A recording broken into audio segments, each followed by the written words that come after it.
Ladies and gentlemen, welcome to a realm where reality intertwines with the inexplicable, where the boundaries of reason dissolve into the shadows of uncertainty. Welcome to the political twilight zone. I am your guide through this enigmatic labyrinth, where politics and power take on life of their own. In this dimension, the threads of truth weave a tapestry of intrigue, challenging our perception of the world we thought we knew. In this world, nothing is as it seems, and the truth lies buried beneath layers of deceit. Prepare to venture where reason meets the unexplained, and where the unexplained might just be. It's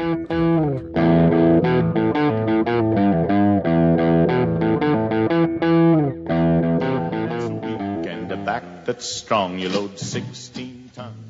Well, hello, everybody. I hope you had a great Thanksgiving this week, and that you got wherever you're going safely. And if you're on your way back from wherever that is, that you're having a good trip back. And if you're in an airport, you probably won't be listening to this anyway, but if you're in an airport and you're sleeping on one of those plastic chairs, I'm sorry to hear that. I've done that. Not often, thankfully. But maybe things go back to normal here in the flying days or driving days or whatever. But we welcome your participation here in our little show today. This is Rick Wagner. I'm getting it right here on KNZZ and KGLN. We're 1100 and K92.7 here on the radio. And 980 and 101.3. We're also on the internet, and we are also podcasting. And we appreciate you wherever you listen. Well, it's been a sad week, right? For some reason, the news has been so just demoralizing the last, 4 years maybe. It's not funny, but, I mean, this last few weeks has been, well, this last shooting of these National Guardsmen, I mean, we've heard tons about it. There's actually some uplifting portions to this, not about the shooting or the person did the shooting, but some of the bravery that was really displayed by this other National Guardsman who's, the story is out there, but I haven't heard as much discussed about it. But as I am understanding this, that as this was taking place, as the assault was taking place, a National Guard major was walking towards this scene, checking on various emplacements of his charges, his troops, if you want to be, sort of that way about it. I mean, and he had no firearm with him. And understanding and seeing what was going on, the report I saw was that he jumped behind a car near where this was taking place, and having only a pocket knife, took it out and charged the suspect and began stabbing him as much as he could, bring him down. Another National Guardsman showed up and used a firearm.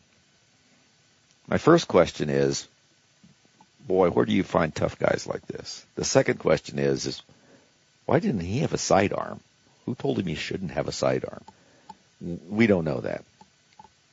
But this is just a bad situation. And once again, a very young, a very dedicated young person has lost their life in a totally senseless and tragic way.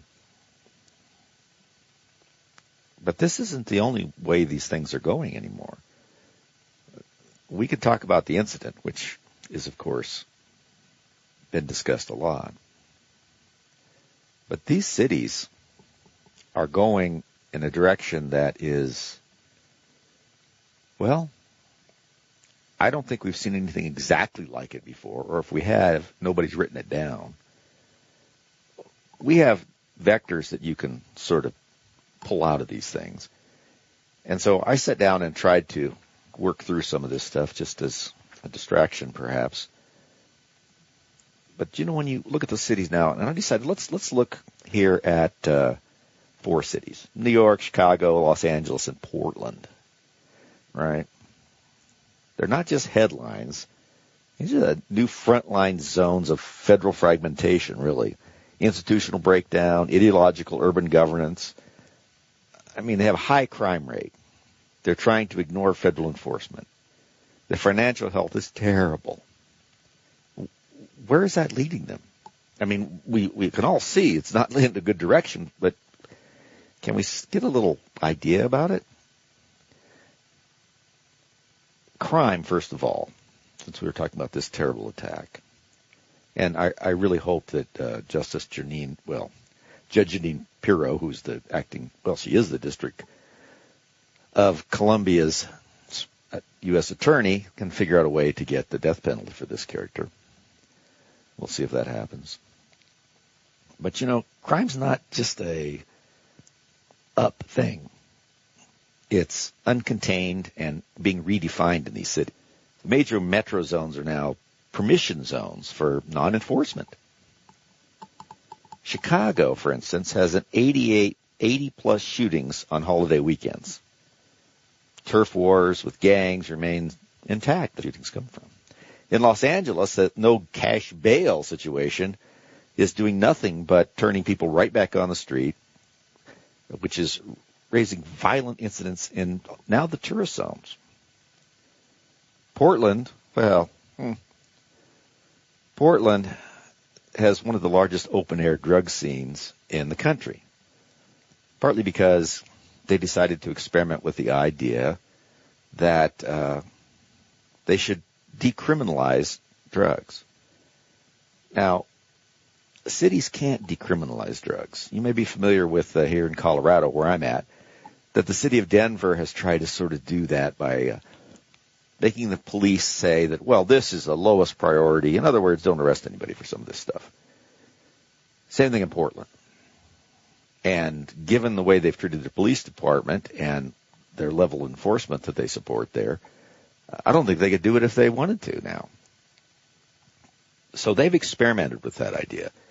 And, of course, the Portland downtown area is now just an open-air drug market. And their crime rate is up. And here's the thing. Crime is something that we define.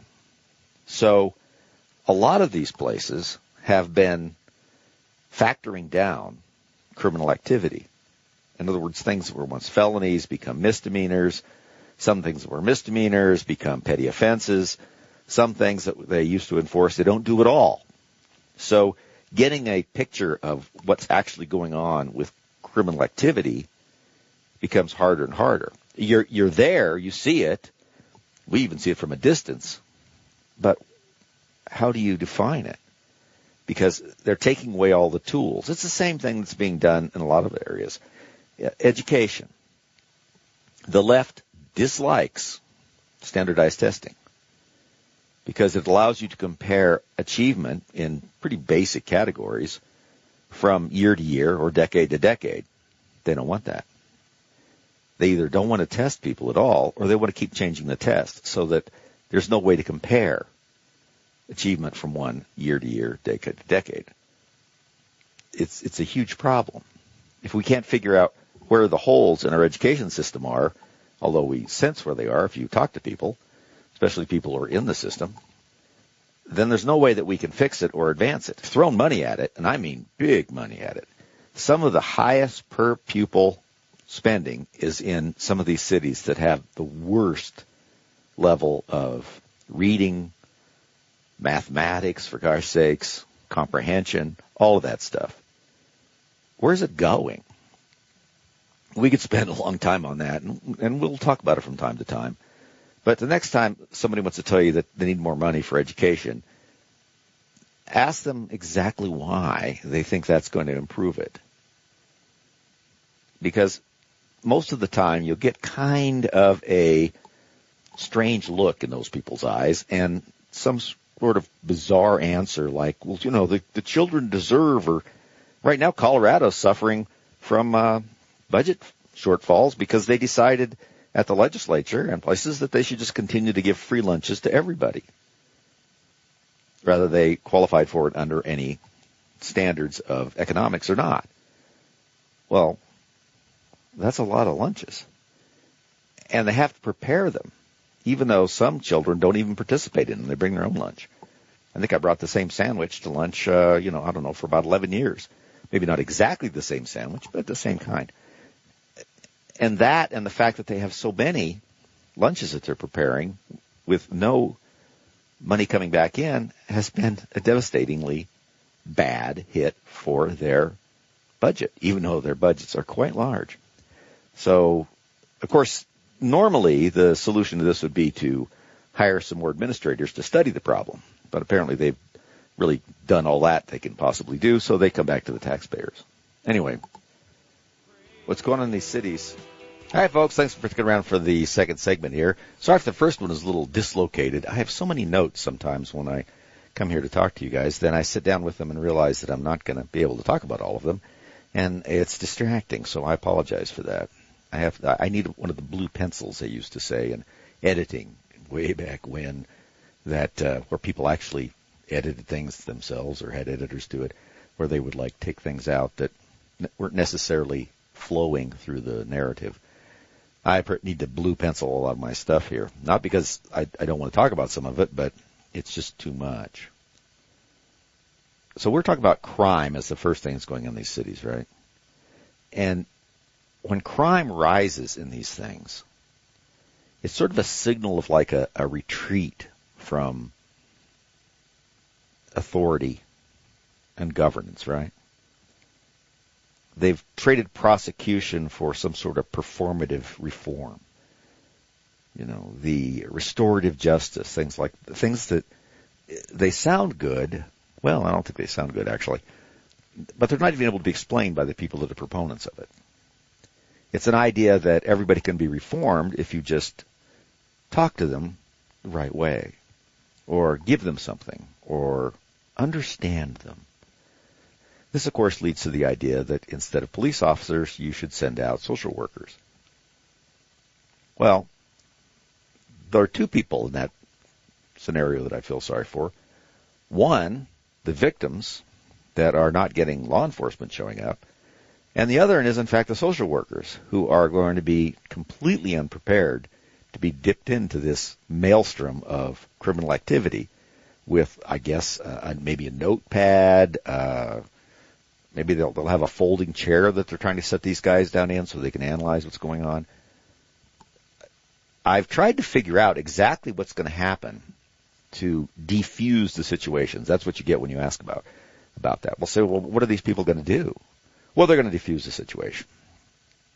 Really? What kind of situations are they going to diffuse? Well, nonviolent.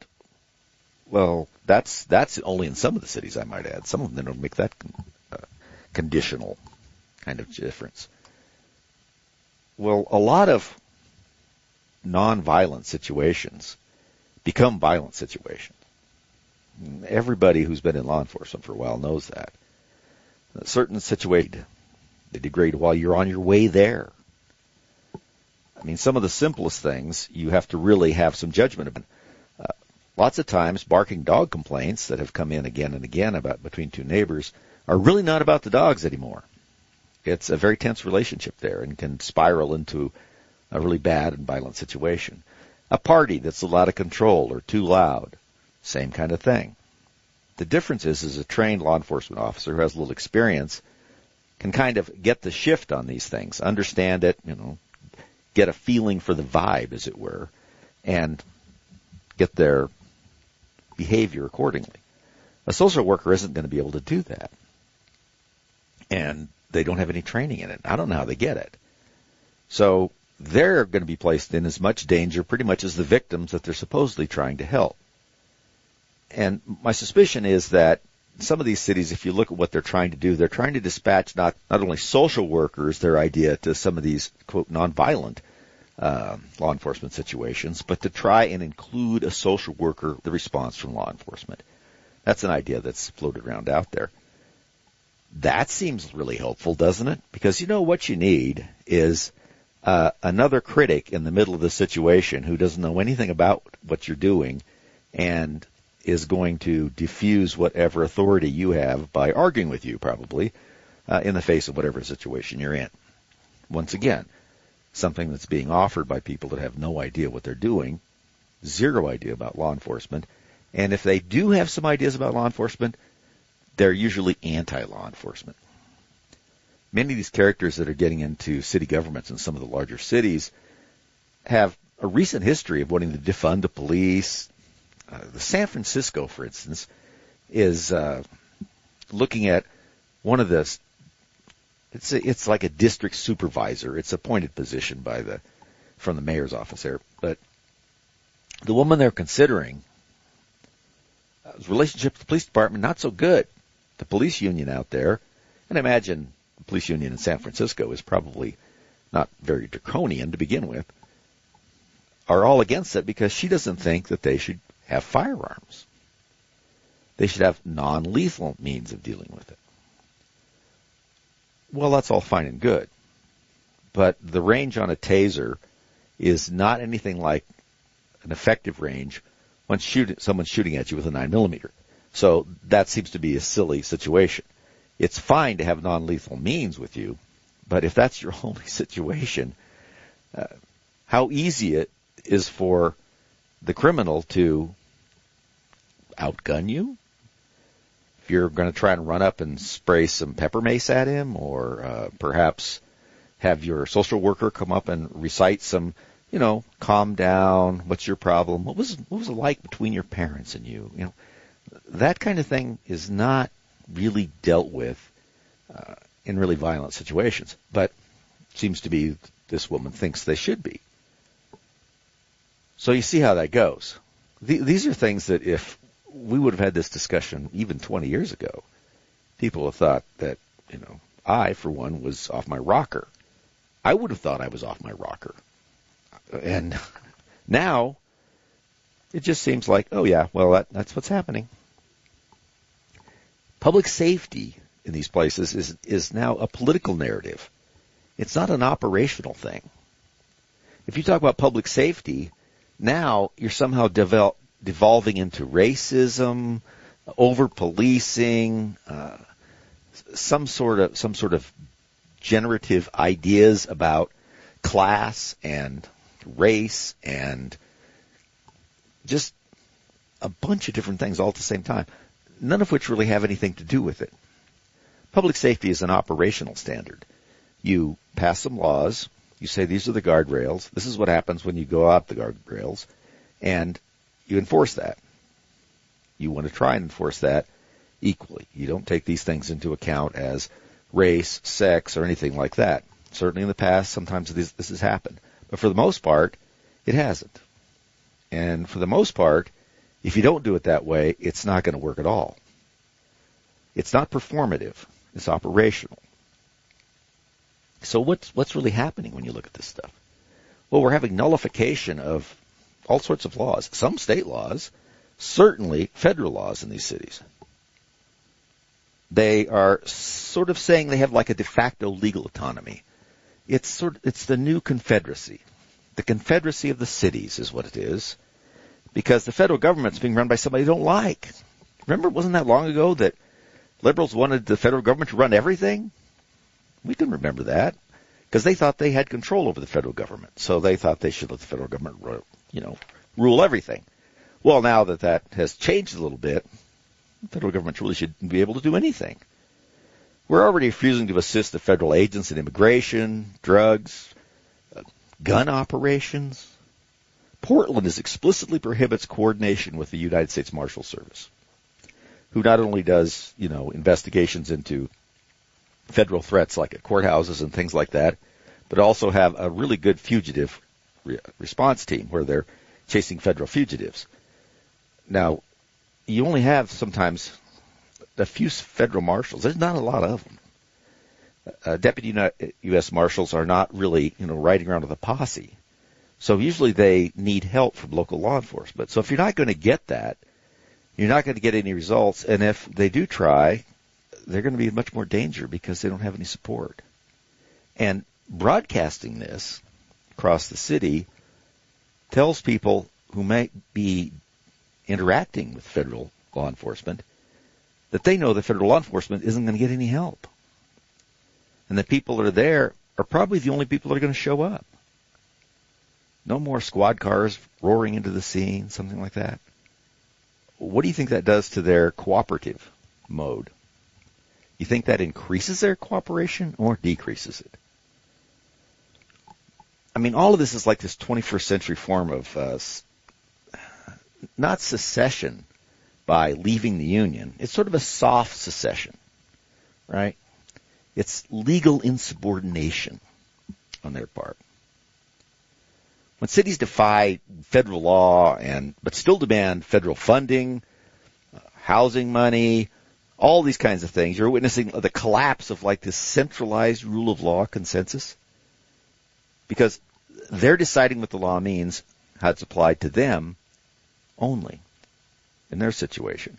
We should continue to get all this support that we want, none of the enforcement or regulation that we don't want, and that should be the way things go. That is a soft secession, isn't it? I mean, it's trying to have the best of both worlds in your own mind. It's worst of both worlds, but you feel like it. Well, we'll get the federal money and the assistance, and we'll run things as we darn well please. Even though there are certain things about government that have clearly been enunciated in the Constitution, which is a pretty darn good document, probably one of the best documents written in the history of mankind, about how to hold a government together and how to hold a federal system together, right? So that's just right out the window. So you have this collapse of the rule of law consensus about what is the law, who should make it.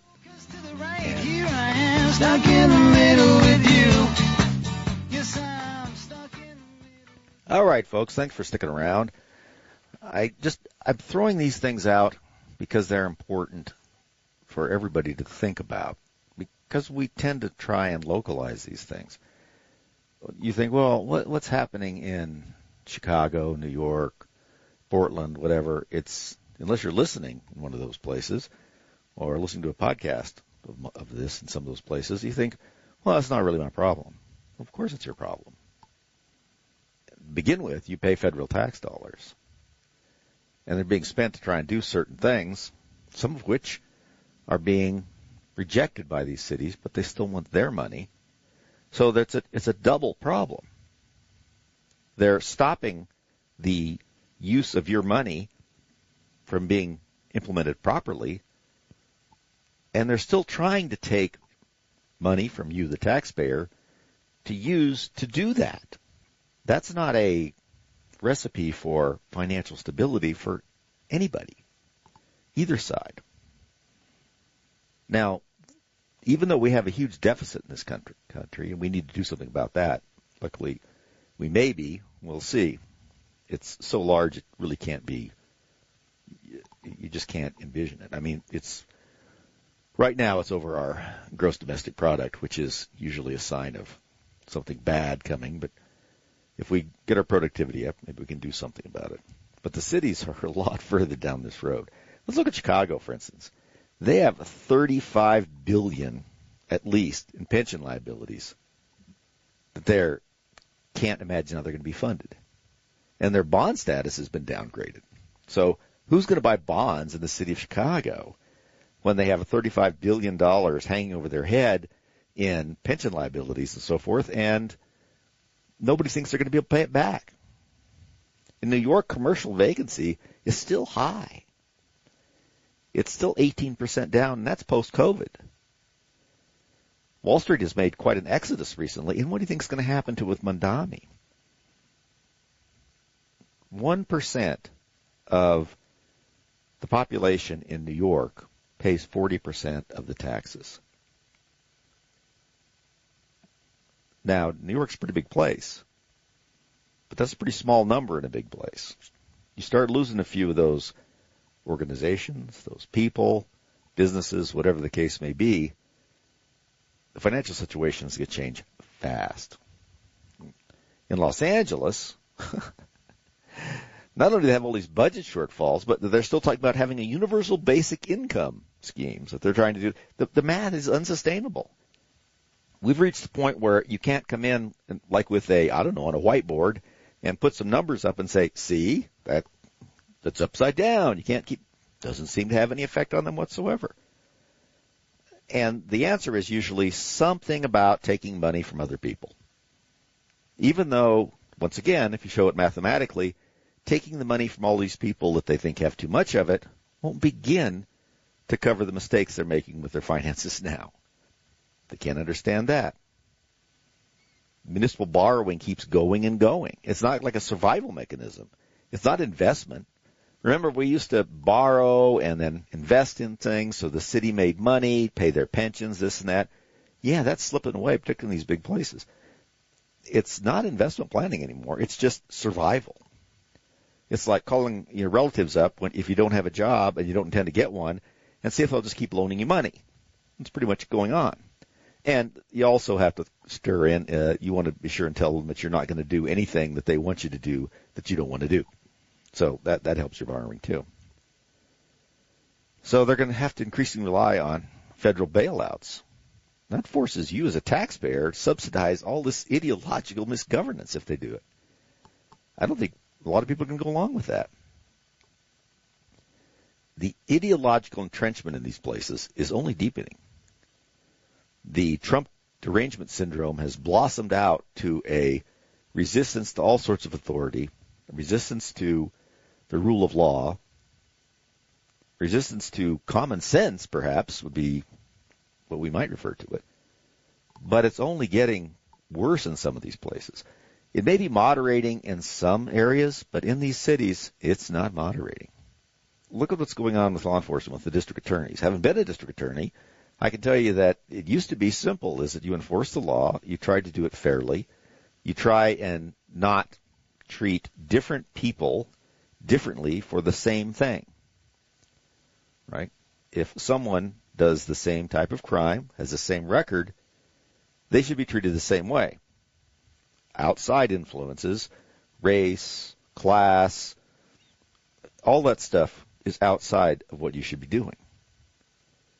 Now, that always doesn't happen, but at least we took a swing at it. And I think it was done fairly well in a lot of places. Now, in these cities, Soros and these people realize that we don't have to change the law in the state. All we have to do is change the people that enforce it. And the choke point in all of this is with prosecution.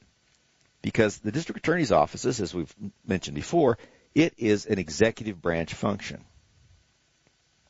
So it is the point at which criminal charges enter the system and a decision is made about how they're going to be handled. Judges are bad enough, but if you can cut this stuff off at the prosecutorial stage, you have a winner if you're trying to do something ideologically. Because the police can work all day if you don't prosecute someone. And the judges, even if you've got great judges, they can't reach out and do anything. That's the judicial branch, not the executive branch. So that's a choke point. And it's become very apparent that a lot less money can go into those kinds of races than trying to change the law on a statewide level, and you just get nullification, which is the same as if you had it changed, right? So that's the easy way out. Prosecutors in some of these places no longer run as protecting the public. They run as political, ideological clones. They talk about reformative justice. Nobody knows what that is. They talk about cashless bail because, well, people don't have money, then they have to stay in jail, which means that people without money stay in jail longer. Yes, that's true. Is that always fair? No, of course not. But you have some flexibility in asking for bail and bond conditions from the executive side, in other words, district attorney, and judicial side. The interaction between those two pieces and then the input from the defense comes to a situation about what should be the bond or the bail and the circumstances of that for an individual. That's all disrupted now.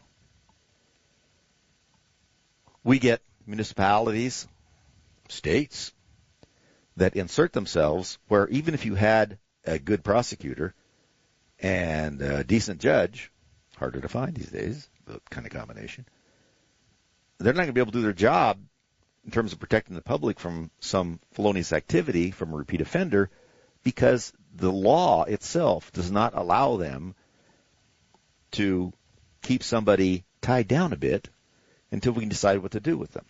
Now, we all understand that we are innocent until proven guilty in this country. And the burden of that is on the prosecution. The executive branch bears the burden of proving beyond a reasonable doubt a person has committed a crime. That's the way it should be. Some places are not like that. Some other countries, you can get accused of a crime, and it's pretty much your job to try and convince people you didn't do it. Sometimes I feel like that's the direction we've headed in a few of these places, and you might ask Donald Trump that. I think he feels that way, sure. But our system is not set up that way. But at the same time, we have a reasonable protection because you're not allowed to be arrested unless there is a preponderance of the evidence that it's more likely than not, based on what you understand about what has happened, that you may have or most likely have committed a crime. In which case, a decision has to be made if you remain in custody so you don't recommit that crime or continue to commit crimes until the situation can be sorted out. There's no golden rule that goes into this. These are situational things. Each case that comes up in a court for bond or bail is different. And if you want to stop taking into account prior convictions, the severity of the crime, the likelihood of reoffense, and all this kind of thing starts fading into the background, then the system becomes weird. I mean, I used to joke around that if we didn't have bond, what were we going to do? We were just send you a letter, say, hey, we're thinking about having a trial on that first-degree assault. Thinking kind of in the first week of December. If you're available as a defendant, could you just kind of drop by so that we can do it? Is that what we're going to do? Of course, that's what's kind of happening in some places. I can't believe that. I thought it was a joke. And it is a joke. Unfortunately, it's happening to us. And this drives out business. It drives out the ability to generate income for the city as crime goes up. Homelessness goes up because of lax drug laws, mental health problems that no one wants to address on a systemic level. In other words, look, there are some people who really shouldn't be on the street. They continue to commit crimes. A lot of it may be because they're self-medicating with drugs. And they may be self-medicating with drugs because they're kind of crazy, and that's what they're doing. But at some point, you can't just let them keep doing it. Do you want to put them in the penitentiary? Perhaps not. You have to look at each situation. We used to be able to put people in mental hospitals and keep them there until we were pretty darn sure that they weren't going to offend again or have the same proclivities. We don't really do that anymore. Not in anything like the way we used to. And I'm not talking about the 50s here. I'm talking about the 90s, right? The 80s really were the gasp of that when we started turning loose people from the mental health situation, emptying out those mental health facilities, and this is what we get. So, what happens when you lose all these taxpayers and businesses? Well, you start relying on the federal government more, right? We talked about getting a bailout. Then who lives in the city? Well, I can tell you what's going on is in a lot of these cities you think, well, surely they'll realize how crazy this is. Maybe, but pretty soon these cities seem to be populated with mostly crazy people because people with common sense like you out there would have hightailed it out of there, if at all possible, when some of this stuff started happening. Now, there are some people who still have good sense, but they don't have a way to get out.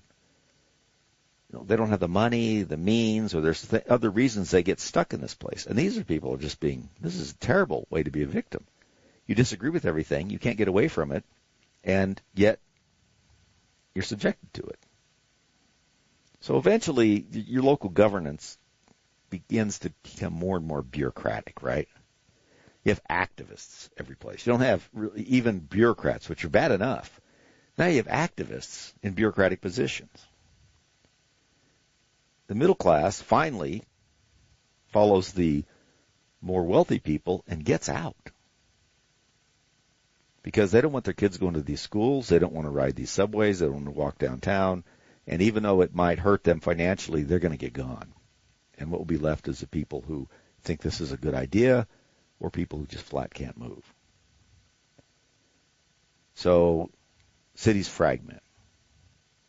You end up having little fortified enclaves, and we're seeing this develop, where people that are wealthy enough that are staying for whatever reason, they have their own private security. They put up fences, walls, because, fences and walls don't work. Right. Of course they do.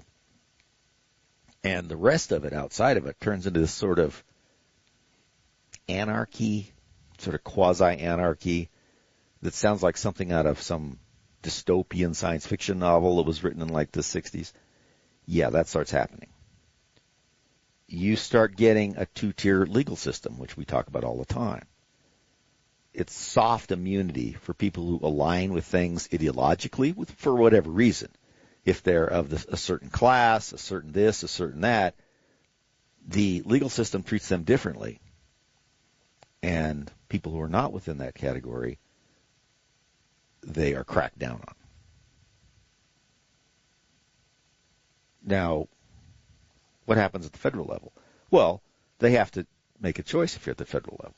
If you continue to have people at the federal level that have any sense at all, they have to, and I mean have to, make a choice about what they're going to do. I mean, are they going to continue to go along with this? Are they going to try and suspend what funding and support they have to hope these people come to some kind of realization? That's going to be something that we have to see how that happens. I'm not sure we've seen situations where cities within geographical areas that don't align with them ideologically defy the law, fiscal breakdowns, and the civic order. We don't really have a lot of history with this. So this is new ground we're on, right? So this is going to require all of us to understand that whether we live in Crawford, Colorado, or Cicero, Illinois, that eventually this kind of stuff comes knocking. It's going to come knocking in the form of your taxes. It's going to come knocking in the form of your ability to travel certain places because they're going to be like no-go zones. And as these things grow, they begin to affect you more and more. Transportation of goods and services, the exodus of jobs from an area that generated something for the city. Now the city has to be supported somehow, so the state begins to reach out more and more to you to support this. Because why? Because there's a high concentration of voters there, and the concentration of voters are all going one way because that's how they survive.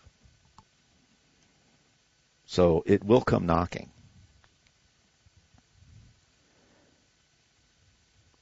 I'm not sure where the current trajectory really takes us. It seems like if we don't do something, it's some sort of, once again, some sort of urban insurrection. Not armed, but sort of this weird, bureaucratic, legalistic, and kind of economically subversive. The courts will be a big part of this because a lot of the courts at some point are just all going to be captured by the ideological places that they're at. So they're going to start deciding that, just like we see now, that if you're a district court judge in, the southeastern district of Nevada, that you should be able to run national policy if the people that you live around think you should. There's really, I figure out that there's four fronts that resistance is coming on. You've got the legal nullification, that's the refusal to enforce federal immigration, drug, gun laws, so forth. The policing obstruction, stopping local cooperation with federal agencies from local police and other agencies there, and even emergency services. Your federal defiance of what the government wants you to spend federal money on. Federal funds are given for one thing and used for another. They refuse to participate. Portland's got this tax justice coalitions that are heading that direction now. And because the federal government just can't go along with that, if anybody's there that has a brain in their head, even if they're not as resolute as the people we have in charge of the executive branch now, they have to stop. They just can't do it. So the cities will then start framing the federal government as authoritarian, and that's why everything's suffering, because it's just like what Fidel Castro did in Cuba. You ruin the economy and you blame the United States. So you ruin your economy, you blame the federal government, state government, people that live in the rural areas, whatever the case may be. It becomes like narrative warfare. These systems are just now operating under a completely different rule book when this happens. And it's kind of a paradox. I mean, cities like Portland, Los Angeles, for instance, really live within larger states that still depend on federal structure and also have a significant part of their population outside of these cities that don't agree with any of this stuff. I mean, you get Central California, upstate New York, rural areas in Illinois. Most of these people support federal law, constitutional enforcement, and order. So now you end up having dual governments with the same jurisdiction. A state that is now fractured. Not only do you have two levels of governance within the city, now you have a different level of governance and cooperation within the same state. It becomes more and more fractured. This isn't regional separation. This is something, all I can think of is like enclave-based insurrection.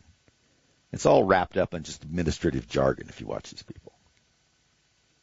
At some point, city council members will try and stop paying federal taxes because they don't like the fact they're not getting enough federal support back, and they don't like what the federal government's doing. They will start withholding them until accountability is proven, right? Eventually, they'll start trying to deny entrance to federal agents. Certain judicial orders from courts that are not necessarily captured by these places will just be ignored. And these sort of non-governmental organizations that we've been seeing pop up all over the place will begin to start running the cities rather than even the elected. They'll just start replacing it because all these ideological characters are in government anyway, so why even bother having the elected? We'll just, let these NGOs run things. So that's where this is headed. So if we're going to avoid this, and I still think we have time, is we have to use what power we still have under the Constitution that enough of the people go along with to retrench. I think it's happening in a few places. This Generation Z is turning out to be a little different than people thought it was going to be. Yeah, a lot of them have problems with jobs. A lot of them have them there's tremendous problems with young men and their connection to society and so forth. But they're seeing kind of where this is headed. And they'd like to have a country that's more successful in. So should you. So you need to start watching every single vote you cast and every single bureaucratic action that's done from your city council, school district, to the federal government. That's the only folks, way. Thanks for listening. Listen, if you'd like to listen to more and you want to maybe perhaps have someone else listen to our podcast, you can do so either by going right to our webpage, politicalviking.com, or therickwagnershow.com. Both of them take you there. You can get links right directly to our podcast, or you can hear our podcast on Podbean, on iTunes, and Spotify, and a couple others. So you can find us. We appreciate it if you do. And if you've heard the show, you want somebody else to hear it, that's a good way to send it to them. Thanks for listening.